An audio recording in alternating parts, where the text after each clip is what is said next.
Hello! It took a little bit of prep to get that opening right. I am on what is on the surface the most depressing vacation anybody has ever taken. I'm at the tail end of COVID. I tested negative today. Can't give it to anybody, even if there's some level of COVID that's still in me somewhere. I don't know the science behind it. But I decided to just take another day off just to really make sure I was back to 100%. I'm not going to be very useful to my job with the brain fog that I still got going on. It's definitely toned down considerably. Sorry, I'm trying to use the opportunity with my hair wet to do some kind of slick mafia hairstyle. And instead I just look like some wastoid from like the late 90s on MTV.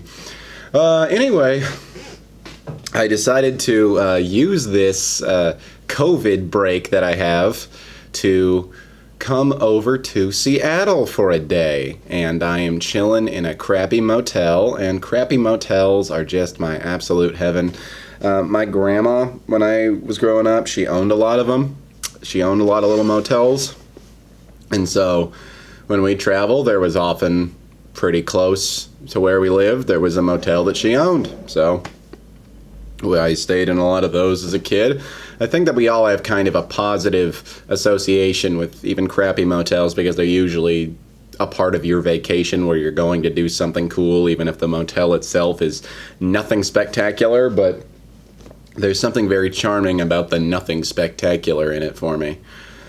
I also realized when I got here that I am not, in fact, in Seattle. I am in SeaTac, SeATAC. SeaTac? I don't know how you're supposed to pronounce that. But anyway, it's not quite Seattle. Seattle is actually still about 11 miles away from here.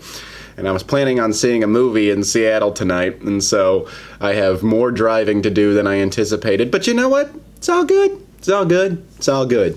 I'm going to go see Vengeance, because it's a movie that came out that B.J. Novak directed, and he's like a starring role, and I read about how much this means to him, and this movie is absolutely tanking right now. It opened 10th in the box office. I mean, the whole movie, movie theater industry is not doing the best right now, so I think it took a lot of cojones for him to make that movie and release it wide instead of just putting it straight to a streaming service. I don't really care that much about the movie, although it seems like a nice little charming, low-scale movie. So I hope that I get a couple laughs out of it, and I can rest easily knowing that I help support Mr. BJ.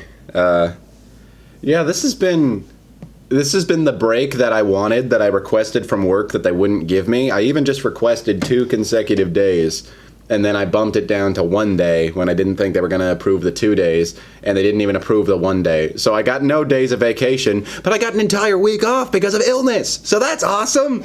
Isn't that the most depressing reality of working, is that the best time of your year can sometimes be because you got a disease that could have killed you? It's just, only in Joe's life. I mean, maybe I'm just turned to blind optimism because it's the only way that I can keep from going absolutely bouncing off the wall bonkers. But it really has been a pretty nice week all in all. The stupid side effects that were unpleasant are like one thing, but the time off work was really, really lovely.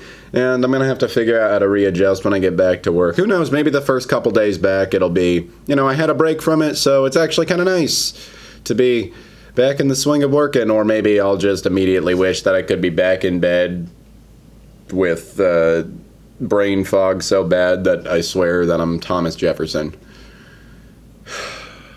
But here I am in my paradise of a crappy motel. I turn on the TV, and what is immediately on but some syndicated South Park? That is the full motel experience for me, is syndicated comedies that you haven't actually watched on TV. And who knows, on live TV, you watch everything on streaming nowadays, and watching some crappy advertisements for the General that got Shaquille O'Neal in them, that if you actually had that insurance, you would be nervous for a pigeon to sit on it. there's just a lot of things that I look upon fondly only because I experienced them in childhood.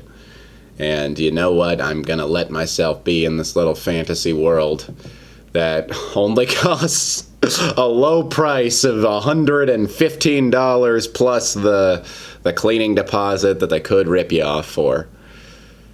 Paradise. Absolute paradise.